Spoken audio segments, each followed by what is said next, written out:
Hey everybody, it's me, Rick Acosta, the Dodger Card Collector, coming to you with another video. Today is Friday, March 17th, very late at night on a Friday night. Decided to make a video. It's so late. You can tell from the background I'm watching Seinfeld. I think it's the episode where Jerry accidentally drops his girlfriend's toothbrush into the toilet, and he does his best to hide it from her. Anyways, so I'm here making a video. I wasn't going to make a video this week, and all of a sudden I got some energy inside of me. There's the March Madness has ended for the night. Purdue, the number 1 seed, lost. Last night, Arizona, the number 2 seed, lost, along with Virginia, the number 4 seed. So if you have a bracket, it's busted. Don't even bother at this point. Who am I rooting for? I'm rooting for the UCLA Bruins, the hometown team. And hopefully they won the first game. Let's see what happens in the second round game, which is tomorrow or today if you're watching it on Saturday. So nothing else on tonight. The Laker game just ended. They lost at the last second, I think, to the Dallas Mavericks. Hockey was pretty light tonight. I didn't watch the Anaheim Ducks. So pretty quiet in sports. A World Baseball Classic is going on, and the Mets have lost Edwin Diaz, and I think they also lost Brendan Nemo in an exhibition game. So they're already hurting. Hobby-wise, it's been pretty quiet, and that's good. That's good. I've picked up some more junk wax, and I'm eyeing a couple of 1941 cards. But just learning to only buy a couple of cards a month isn't that bad. So it's pretty cool. So what are we going to do tonight? Tonight, I am going to do 2 video responses for the Drew, a Vintage Legacy, and also for Rick, Vintage Oddball Cards. So I'm going to start with Rick, Vintage Oddball Cards. Love watching his channel. He has a pretty vast collection. He's just got cards from every year. I don't like to use the word oddball, but he's just got a vast collection from a wide variety of sets. He's a fellow Californian. I believe he's in Northern California, and his taste in sports is a little different than mine. We probably wouldn't get along if we sat at a sporting event together, because I'm assuming he likes the Giants and the 49ers and the Warriors, where I'm more of the Dodgers, the Rams, and the Lakers. But we have the commonality of being sports cards collectors, and that's what matters on this channel. So he asked for some beater cards, our best or our worst beater cards, and I'm gonna turn the camera around and show that to you right now. Now, when Rick first said, show us your best or your worst beater cards, at first I thought, I don't think I have any beater cards, but then I started thinking about it, and I go, no, I do. So it took me a few, but I realized over the last year I have bought some beater cards. So let's start in 1911, the T205 with Tony Smith.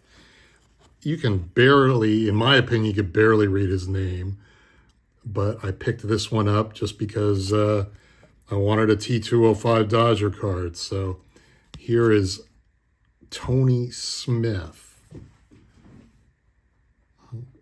Next up, Lefty O'Doul from the 1933 Gowdy set. This thing's pretty thrashed. I bought this at the Burbank card store for $10. The only reason I bought it was because on eBay, it cost $80, $90, $100 for one in good condition. And I thought, I'll just buy this as a placeholder. I mean, nice crease right there.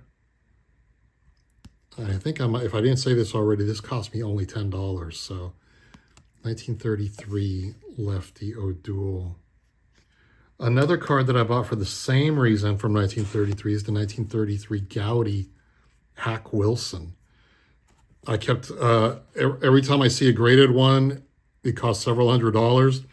Dave's Vintage Baseball Cards had this one available, and he's a local seller out here in LA. This card, he had this card for $99. Has the C on there written. And it's got, looks like someone folded it here in the middle. How's the back look? The back's all right, but yeah, that one ranks up there again as another, that's what I would call a beater. Let's see. Another card from the Burbank card store. I bought this the same day as Lefty O'Doul. Al Lopez. It doesn't look that bad. You know, there's surface wear on there. But then when you turn it over, my man Kenny wrote his name on it. So I'm glad Kenny never got his card stolen back in 1934. But that's my Al Lopez card there. Now this card I originally bought raw, and then I had it graded. And if I had been a little bit more aware or not as naive, I probably never would have submitted this, but I'm glad I did. 1951 Topps team set, Brooklyn Dodgers. This card's pretty thrashed, and I think I got it. I was able to talk the guy down several years ago, down to $75. It's got some good wrinkles on both sides here. And I submitted it to PSA, like I said, naively. I go, oh, I'll get a 1. I mean, I'm pretty thankful I got a 1 because if I knew now what I knew then, or if I knew then what I knew now, I'd probably say this thing's going to come back on authentic, or they wouldn't have graded it, but they did grade it. So that's 1951 Topps team. You can look how wrinkled this thing is. This thing's pretty thrashed, but it's a great card. And that is from 1951 Topps team. And my last card, this is my original beater. I've had this card since I was 9 years old. 1974 Willie McCovey, the Washington National League card, which is a variation they had back in the 70s when they thought the Padres were about to move to Washington. Topps jumped the gun, and I think they made 14 to 18 Washington National League cards. And one of the guys was Willie McCovey. Surprisingly, they did not do the rookie Dave Winfield, but this card, I mean, look at this up here. It looks like my dog ate it or something. And like I said, this is my card. I've had this since like April of 1974. Nice big crease there. How's the back? He hit 3 home runs in game 3 in 3 different games. 3 home runs in 3 times. So that's Willie McCovey. All right, so that covers Rick Vintage Oddball, my beater cards. Gotta love them. They're I like the term well-loved. So that's my video response for Rick. We'll be right back. And my second video response is going to be to the Drew of Vintage Legacy, who is celebrating his 200th subscriber, which is totally awesome. Had the chance to meet Drew a couple of weeks ago. We were in the card room chat for Alex Bowman 53. And I've admired his stuff from the past. He's a big Pee Wee Reese fan. He has a really nice display and a really nice card room. It looks like a nice place to hang out when people come over. And he's a really informative guy. And one of the things I really enjoy about YouTube and most of the people I subscribe to is that they teach me something. And that's something that definitely that Drew does. So congratulations on 200 subscribers. He asked us to pick at least three cards of players that never made it to the World Series. So I picked several, and let's turn the camera around one more time, and we'll take a look at those. So for the Drew of Vintage Legacy, he asked us to pick 3 cards. One of them had to be a non-Hall of Famer of players that never made it to the World Series. So in my case, I added something a little different. It had to be a player. There are no Hall of Famers. And the only reason I did not bring in Hall of Famers is because we don't need to see, in my opinion, we don't need to see the same Hall of Fame cards of Ernie Banks and Ted Williams. They're amazing to look at. But I thought this would give me a chance to show off some cards that I never show you guys.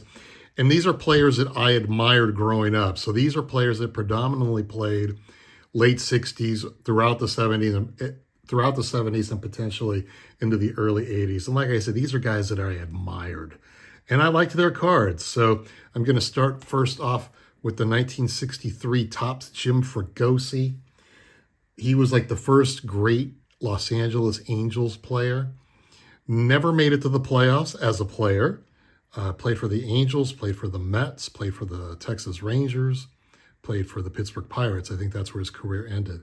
Now, he did eventually make it to the World Series in 1993 as the manager of the Philadelphia Phillies.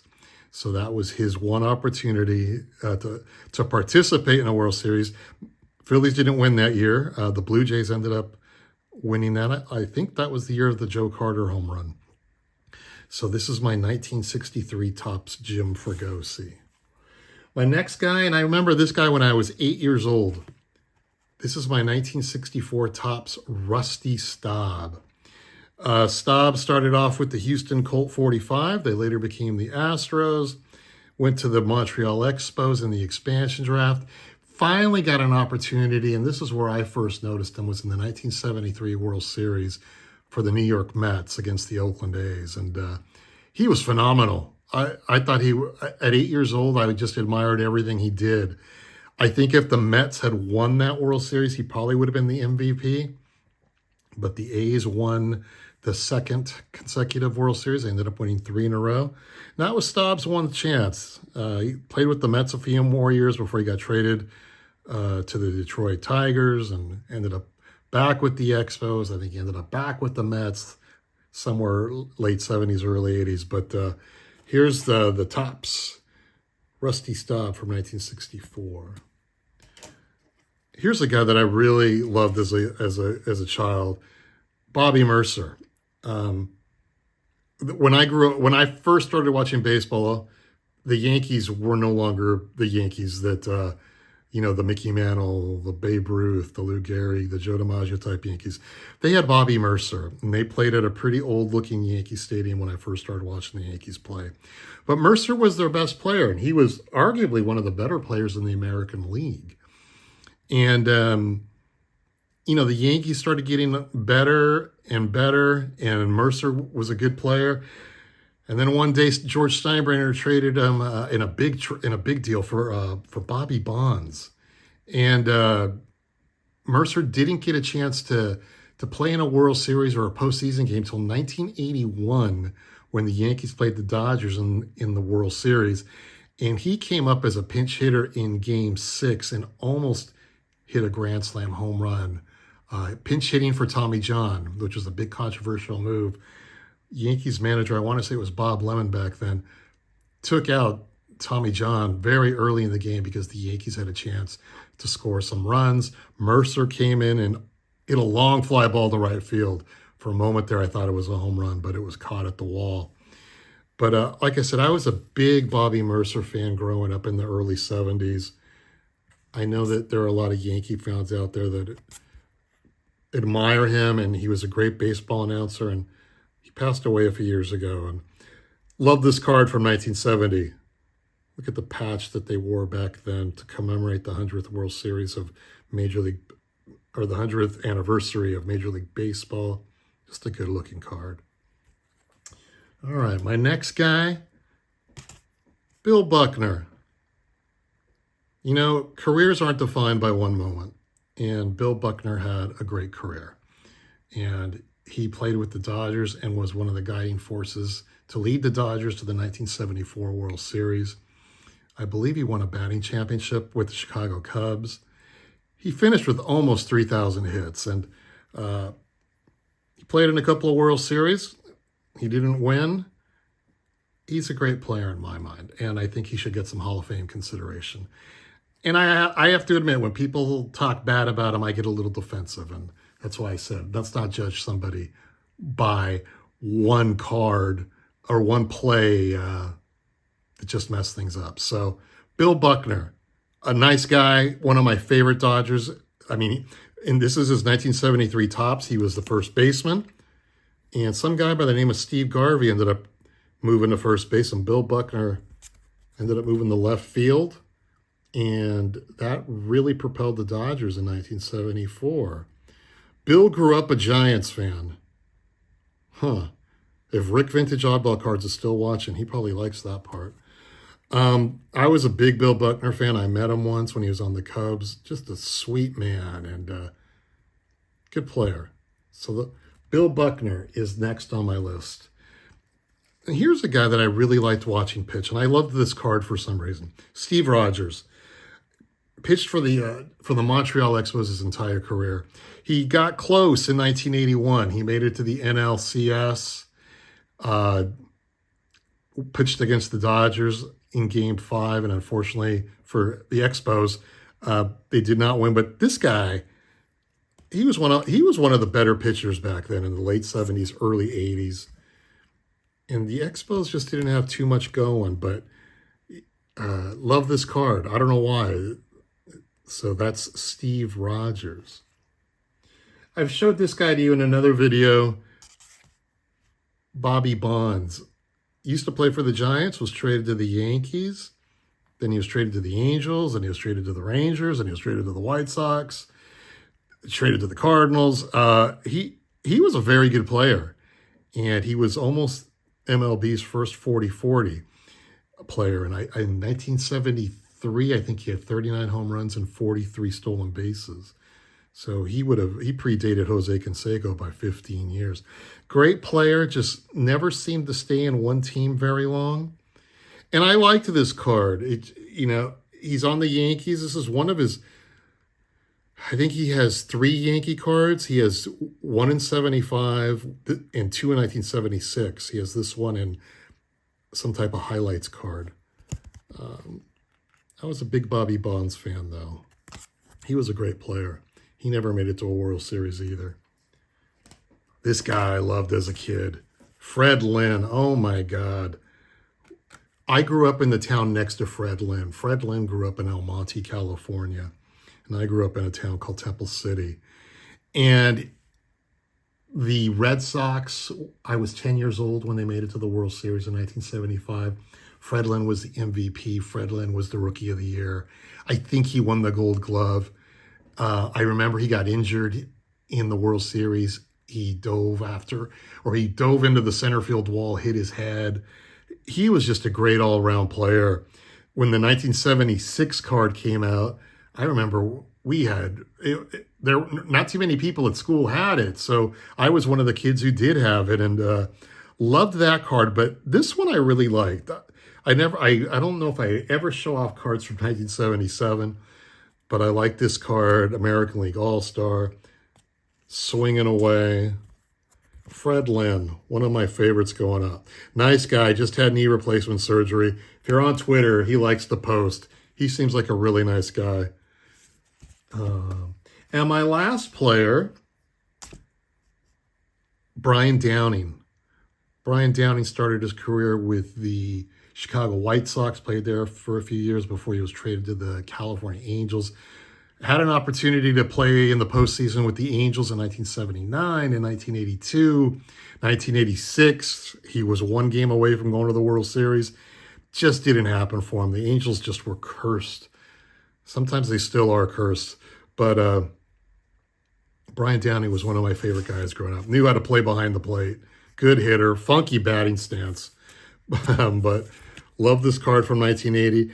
And like I said, gives me a chance to show off some of these cards. So this is my video response for the Drew, a Vintage Legacy. Just want to show off some of the guys I liked who never made it to the World Series. If you stuck around this long, thanks so much. We'll talk to you guys soon. Take care.